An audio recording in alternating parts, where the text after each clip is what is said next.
मित्रों, हम अपनी जिंदगी में प्रशंसा करने वाला और निंदा करने वालों में कौन आपका सच्चा मित्र है, ये पहचानने में अक्सर हम गलती कर बैठते हैं। आइए हम इस महत्वपूर्ण विषय को इस रोमांच भरा कहानी से समझें। इससे पहले कि मैं कहानी आरंभ करूं, मैं हूं शुभेंदु चौधरी और नवरात्रि के ये पावन अवसर पर आप सभी को मेरा प्यार भरा नमस्कार और शुभकामनाएं। अगर आप इस चैनल में नए हैं तो अवश्य सब्सक्राइब कर लें ताकि अगला एपिसोड जो है आप तक आसानी से पहुंच सके। तो मित्रों, गीता में इस विषय को लेकर भगवान श्री कृष्ण क्या कहते हैं, ये हम पहले सुने। तुल्य निंदा स्तुति ही, ये श्लोक आपका गीता के 12वें अध्याय के 19वां श्लोक में मौजूद है। तुल्य निंदा स्तुतिर्मौनी संतुष्टो येन केनचित् अनिकेतः स्थिरमति भक्तिमान में प्रियो नरः। आइए इसे समझते हैं। जो सज्जन निंदा और स्तुति को समान बुद्धि में देखते हैं, मानी निंदा और स्तुति को एक नजरिया से देखते हैं, जो संयत वाक यानी कि जिसके बोली में संयम रखते हैं, जीवन निर्वाह के लिए जो पाते हैं उसी से संतुष्ट रहते हैं और गृह आदि विषयों में ममता या आसक्त नहीं होते, ऐसे स्थिर बुद्धि संपन्न पुरुष मेरे प्रिय है। आइए कहानी शुरू करते हैं। एक सज्जन के नाम था श्री शरद चंद्र सिंह। एक चापलूस आदमी उसको प्रशंसा करने के लिए स्तोत्र वाक्य पूर्ण एक पत्र लिखकर लिफाफे में डालकर उस पर उसका शिरोनाम लिखा, श्री मच्छर चंद्र सिंह। पत्र लेकर बेचारा डाकिया यानी कि जो डाक रनर है, सारे मोहल्ला घूम घूम कर हैरान हो गया। मच्छर का मतलब होता है जो काटने वाला मच्छर, यानी कि जो खून चूसता है। भला ऐसे नाम भी लोग रखते हैं क्या, जिसको मेरे बाप के जन्म में भी नहीं सुना। अपने मन ही मन वो बतिया रहा था। डाकिया रास्ता में शरद चंद्र बाबू से मुलाकात हो गया। उसने कहा, क्या भाई डाकिया, मेरा कोई पत्र है क्या? जी, मैं आपके घर दे आया हूँ। अच्छा बाबू, जरा ये बताइए, इस इलाके में मच्छर सिंह नाम का कोई व्यक्ति है क्या? मैं तो इतने वर्षों से चिट्ठी देता हूँ, पर ऐसी श्री ही नाम का व्यक्ति आज तक मुझे नहीं मिला। शरद बाबू ने बोला, लाओ देखता हूँ। डाकिया ने चिट्ठी दिया। शरद बाबू पंडित इंसान थे। वो झटपट संधि विच्छेद करके पढ़े, श्रीमद शरद चंद्र सिंह। बोले, अरे ये तो मेरा पत्र है। क्या ताज्जुब की बात है, आपका नाम मच्छर सिंह क्यों होगा? अरे भाई, ये सब मेरा प्रशंसा करके लोग लिखते हैं। डाकिया बोला, मच्छर का मतलब तो होता है खून चूसने वाला मच्छर, यानी कि मॉस्किटो। और आपको मच्छर कहने से गुस्सा नहीं होता? अरे भाई, जिसने लिखा वो मन में स्तुति की भावना से लिखा और तुम सुनकर निंदा समझ बैठे। और क्या स्तुति और क्या निंदा, इसका कोई माथा मुंडू नहीं है। मुझे शरद या मच्छर कहो, कुछ आता जाता नहीं। 1 किलो सामान को 1.5 किलो कहने से क्या उसका वजन बढ़ जाएगा? फिर आधा किलो कहने से उसका वजन घटता नहीं। निंदा और स्तुति दोनों ही मिथ्या है, उससे भला हर्ष या शोक क्यों होने लगा? आइए हम इसके दूसरे पड़ाव के कहानी सुनते हैं। एक ज़माने में एक राजा थे जो परम धार्मिक और प्रजावत्सल और गुरु भक्त थे। पूर्वकृत प्रारब्ध के वश में उसके सारे शरीर में श्वेत कुष्ठ, यानी जो उसके बदन में सफ़ेद धब्बा पड़ जाता है, उसको श्वेत कुष्ठ कहते हैं। मन की दुख से राजा अपने गुरुदेव स्वामी चंद्रशेखरपुरी जी के पास जाकर उसके चरण पर गिरकर आंखों के आंसू से धो डाला। गुरुदेव ने बोला, दुखित न हो, तुम्हारे ये रोग ठीक हो जाएंगे, लेकिन तुम्हें वही निर्विचार करना होगा जैसा मैं कहता हूँ। राजा ने जवाब दिया, आपके आदेश मेरे लिए वेद वाक्य है। आप जैसा कहेंगे मैं अक्षर अक्षर पालन करूँगा। ठीक है। तुम्हारे राज्य के उदय सागर सरोवर के बीचों बीच जो द्वीप है, उसके ऊपर एक सुंदर उपवन तैयार कराइए। 6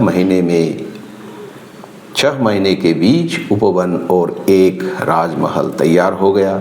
गुरुदेव ने बोला, तुम आज से ठीक 1 साल तक उस महल में वास करोगे, किसी से भी मुलाकात नहीं करोगे, इष्ट नाम जप करोगे। तुम्हारे खाना पकाने के लिए और सेवा के लिए तुम्हारे विधवा पुत्री पद्मावती तुम्हारे साथ उस महल में वास करेगी।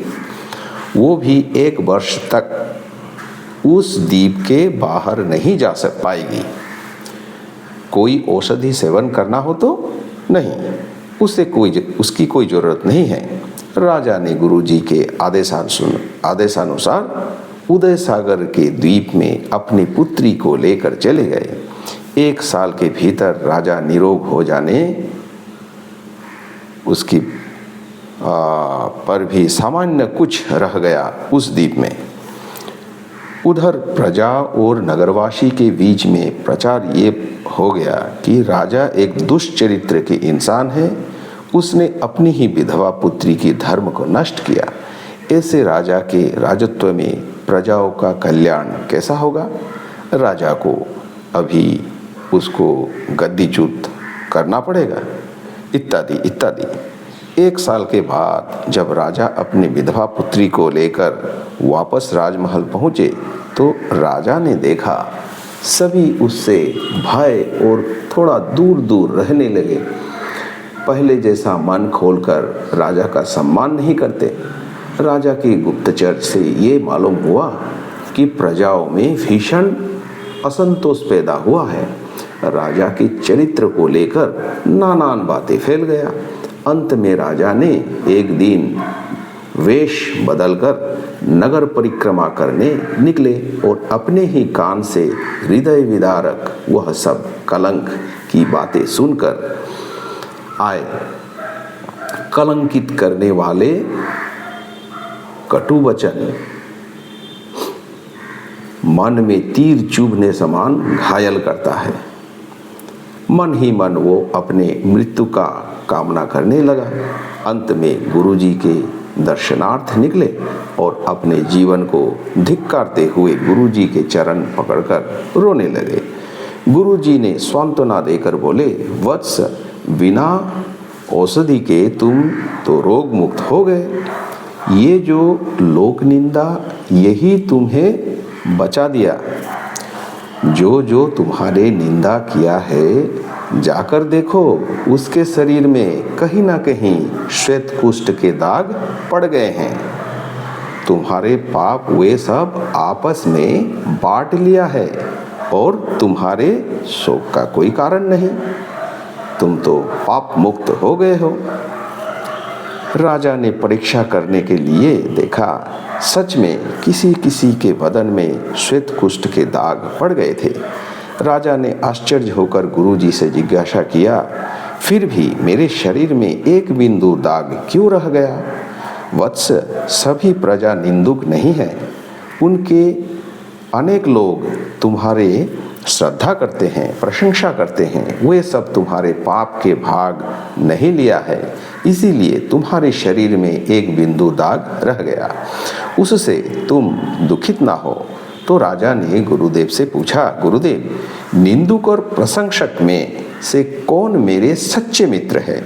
गुरुजी ने जवाब दिया, निंदुक ही तुम्हारे मित्र है। अपने पुण्य रूपी साबुन खर्च करके, अपने पुण्य को खर्च करके दूसरों के जन्मांतर के पाप को धोने वाला मित्र और कौन है बोलो? असल में तुम्हारे प्रशंसक रज को गज कहकर झूठ बोलते हैं, बढ़ा चढ़ा कर जो बोलते हैं। इसीलिए उसके बाद न सुनकर ईश्वर की चिंता करते हुए अपने राज्य को चलाओ। फिर राजा ने अगला भाग जो है वो कहने लगा। इसके तीसरे भाग में यह कहानी हम सुने। एक जंगल में एक सूकर यानी सुअर रहता था। एक दिन उसका सामना जंगल के राजा सिंह से हो गया। सुअर ने सिंह को धमका कर बोला, अरे सिंह के बच्चे, बहुत दिन बाद बड़े भाग्य से आज तुमको मिला है। मेरे हाथ से आज तुम नहीं बचोगे। बच्चू, अगर बचना चाहते हो तो मेरे साथ तर्क युद्ध करना होगा।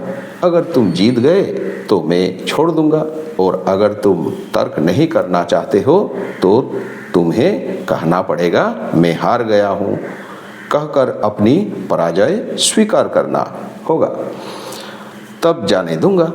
सुअर के बढ़ाई सुनकर सिंह ही मन सोचा, ऐसे नीच लोगों के साथ कौन मोह लगता है। वो बोला, हे सुअर, मैं हारा और तुम जीते। अब तुम इस बात को सबसे जाकर बोलो। किसके कितने बल है लोग ठीक जानते हैं। गच्छ शूकर भद्रंते बद सिंहो मया जितः पंडिता एव जानन्ति सिंह शूकर योरबलम। निंदुक अगर निंदा ही करे उसमें किसका क्षति होगा। लोग ठीक जानते हैं तुम्हारे योग्यता कितना है। तो मित्रों, आज का ये प्रेरणादायक रोमांचकर कहानी सुनकर आपको जरूर समझ में आ गया होगा, आपके प्रशंसक आपके परम मित्र है या निंदुक। तो अंत में आप सभी से मैं विदा लेता हूँ। अंत में लाइक और सब्सक्राइब करना ना भूलें, और मैं आपसे विदा लेता हूँ। फिर एक नए कहानी के साथ अवश्य हाजिर होऊंगा। नमस्कार।